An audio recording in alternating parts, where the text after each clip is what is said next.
Kepada Nabi Muhammad, bicara akhlak Nabi Muhammad, bicara tentang umat Nabi Muhammad, bicara tentang hukum yang dibawa Nabi Muhammad, bicara tentang ilmu yang diwariskan Nabi Muhammad.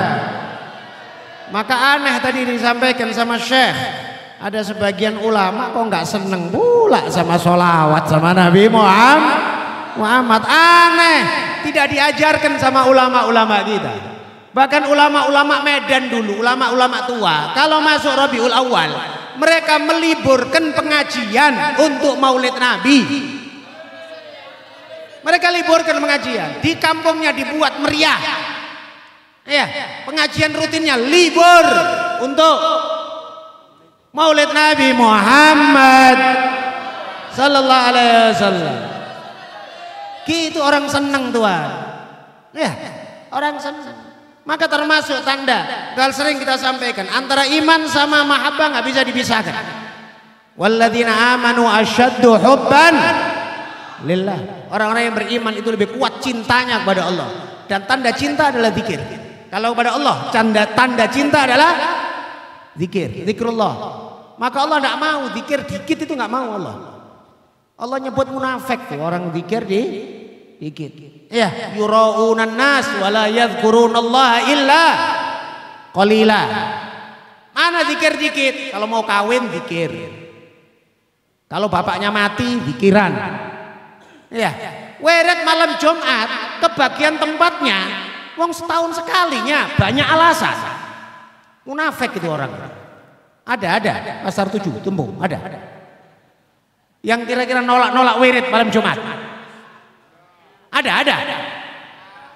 Ya. Wong setahun sekalinya zikir di rumahnya. Ya kan? Seneng zikir, diajak zikir. Gembira zikir. Termasuk juga sholawat kepada baginda Nabi Muhammad. Gembira, hatinya senang. Maka oleh sebab itu ketika sholawat jangan disibukkan oleh apapun. Ya, ini sibuk HP, ini sibuk telepon, ini sibuk seliwar entah apa. Ya, masih anak muda kadang-kadang masih seliwar mau kamar mandi 2 kali 3 kali. Udah beser apa kau? Masih muda maulid cuma 2,5 jam. Ya, mohon maaf, kita dapetin di Tarim di Hadramut, ziarah Hud itu setiap majelis minimal 4 jam. Minimal 4 jam. Di majelis 4 jam itu orang-orang tua, syiban, umur 70, 80 tahun. Kalau udah duduk sampai selesai. Duduk sampai selesai. Kayak gitu mereka menikmatin majelis. Ya. Orang itu senang menikmatin majelis. Mohon maaf, kira-kira kalian nongkrong di kedai kopi sambil ngerokok atau cari mie Bangladesh? Kira-kira lebih lama mana kalian di kedai kopi sama duduk di majelis sholawat?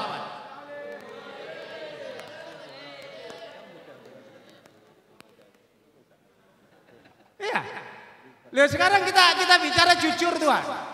Loh, majelis sering saya sampaikan, majelis maulid ini paling 2,5 jam, 3 jam.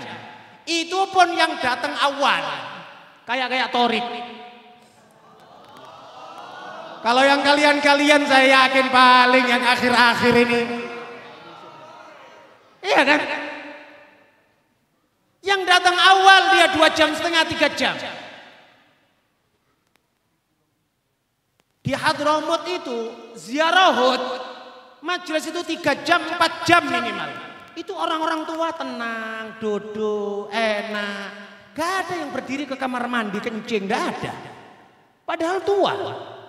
Di sini lo pentingnya tahu Tuhan, ngerti akan apa ini memanage waktu. Anda kalau mau masuk ke majelis, ya, kalau sekiranya ada berat nahan kencing, kentut. Kentut kan di luar sana. Jangan kentut di sini. Kencing juga demikian. Iya kan? Sebelum masuk masjid, kencing dulu, tenang. Lah kayak gitu majelis Tuhan.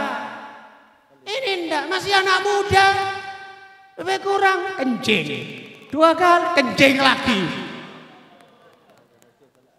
Nah, kadang-kadang nih, ini pentingnya, termasuk ibu-ibu. Kalau rombongan bis, nanti juga mudah-mudahan ada rombongan, ya kan? Nah, Maulid ke Aceh, mana rombongan? Nah, jadi sebelum naik bis udah kencing. Ini ndak, baru nyampe Binjai kencing Ustaz. Kapan mau nyampe ke Aceh? Ngerti posisi ya. Sama juga demikian. Tadi kita bahas apa? Tentang kenikmatan sholawat dan zikir kepada Allah Subhanahu Wa Taala. Sholawat kepada baginda Nabi Muhammad Sallallahu Alaihi Wasallam. Kenikmatan di dalam berzikir, kenikmatan di dalam sholawat, mengeraskan suara dengan sholawat. Saya pun batuknya, tapi saya tahan-tahan. Kalau untuk sholawat udahlah, insya Allah ya kan. Nah, batuknya biar nanti malam tidak apa-apa ya.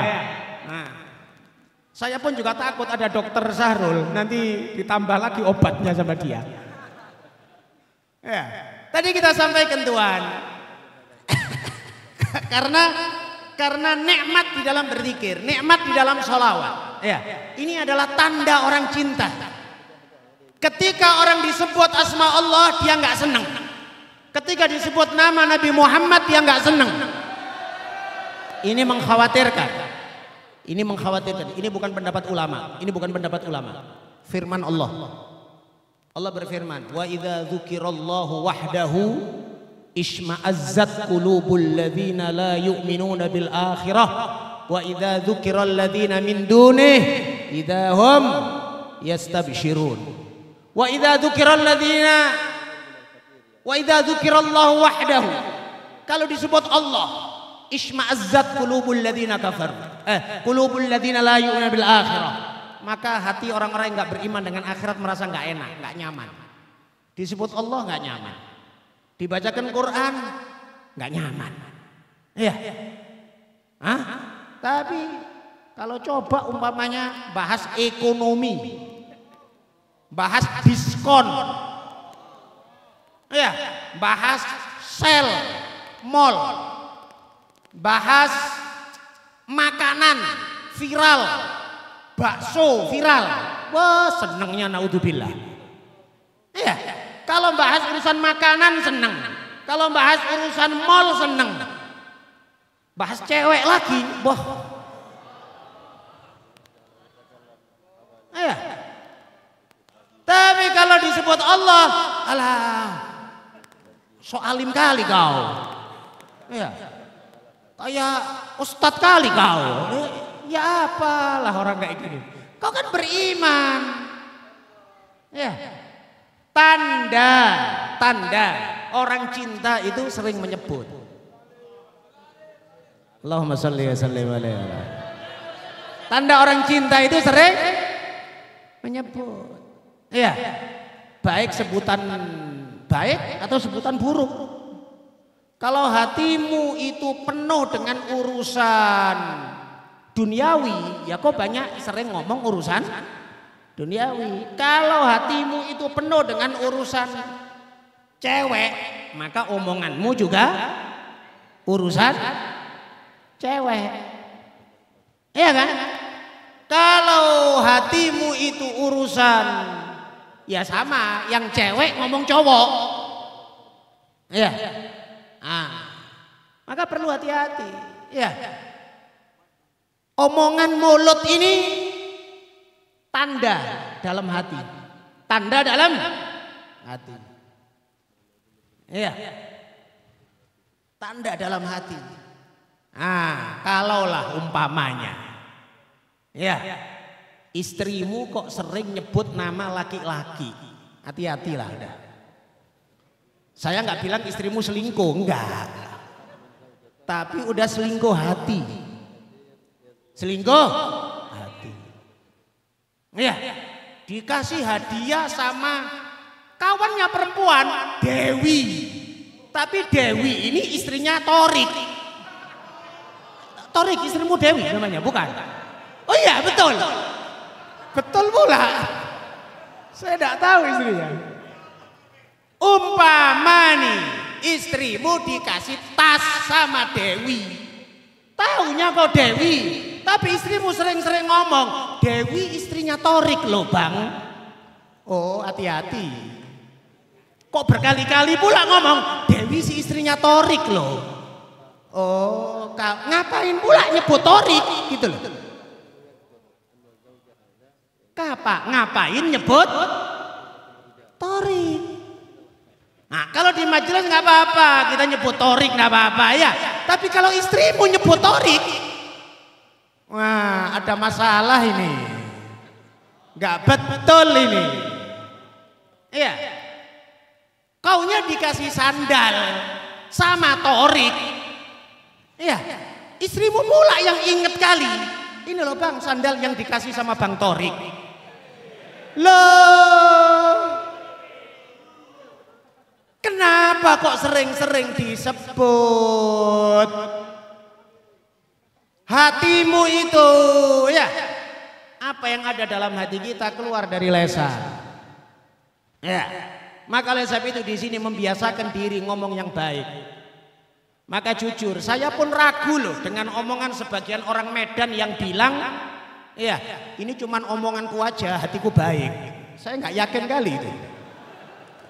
Ada yang ngomong kayak gitu. Ada yang ngomong kayak gitu. Ada. Jangan diteruskan. Tetap omongan yang baik. Akhlakul karimah. Bicara itu yang baik.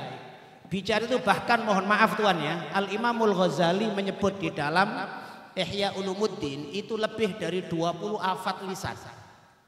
Lebih dari 20 afat lisan. Lebih 20 afat lisan. Ya Allah, nggak kebayang loh banyaknya. Tapi ada yang unik di situ. Menyebutkan apa? Menjaga perasaan orang dengan ucapan. Jaga perasaan orang, milih kata-kata yang baik. Ya, milih kata-kata yang baik. Semisal, afwan, ini sekedar mungkin nggak sampai lah dalam bahasan kita. Nabi tidak suka isya disebut atamah. Nabi tidak suka, Nabi melarang untuk menyebut isya itu atamah. Atau juga menyebut kurma itu karom. Karom itu dermawanan, orang soleh, bukan apa itu? Bukan anggur. Padahal bahasa Arab, tapi subhanallah ya, ini entah Nabi kok demikian hati-hati di dalam mengucapkan kata-kata. Mengucapkan kata-kata. Sampai ambil contoh ringan saja. Kalau saya undang kalian melalui WA, kemudian kalian jawab, Ustadz, insya Allah saya datang kalau tidak uzur. Ini sudah meremehkan undangan loh itu. Berarti lebih penting uzurmu daripada. Kadang ada ngomongnya nih, Ustadz insya Allah datang kalau tidak sibuk. Ngeremehin undangan. Ngeremehkan undangan. Ya. Tapi sebetulnya ngomongnya adalah, Ustadz insya Allah hadir, mudah-mudahan ndak uzur. Kan itu lebih sopan. Mudah-mudahan ndak uzur. Itu lebih sopan daripada Anda mengatakan insya Allah hadir kalau nggak ada kesibukan. Berarti nggak penting kalinya undangan ini. Ini diantara kata-kata yang untuk istilahnya Tuhan, gimana Nabi mengajarin kita untuk menjaga perasaan. Menjaga perasaan. Iya, maka yaqulun, mereka bilang juga, sebagian juga mengatakan bahwa ketika Nabi ditanya tentang bapaknya satu orang yang dia kafir sedangkan Nabi sudah diutus. Iya. Sedangkan Nabi diutus, sudah diutus, berarti kan kafir. Beda kalau Nabi belum diutus, ahlul fatrah namanya. Gitu kan? Nabi bersabda, untuk supaya orang ini nggak terlalu perasaannya nggak jatuh. Dalam hadis ada riwayat yang mengatakan inna abi wa abaka finnar, sesungguhnya bapakku dan bapakmu di neraka. Tapi para ulama mengatakan abi bapakku bukan bapak tapi paman. Tapi paman, karena sebutan paman juga disebut bapak. Dalam Arab paman juga bapak. Al-am bimanzilatil ab. Sebagaimana ucapan Nabi Yusuf, wattaba'tu millata abai Ibrahim wa Ismail wa Ishaq wa Yaqub. Yang bapaknya Yaqub, Yaqub, Ishaq, Ibrahim. Ismail paman bukan bapak. Ismail mbah dari paman, kakek paman. Tapi abai bapak-bapakku. Maka yang dimaksud Nabi bapakku adalah pamanku, yaitu Abu Lahab. Ada juga riwayat yang mengatakan Abu kawa abi finnar.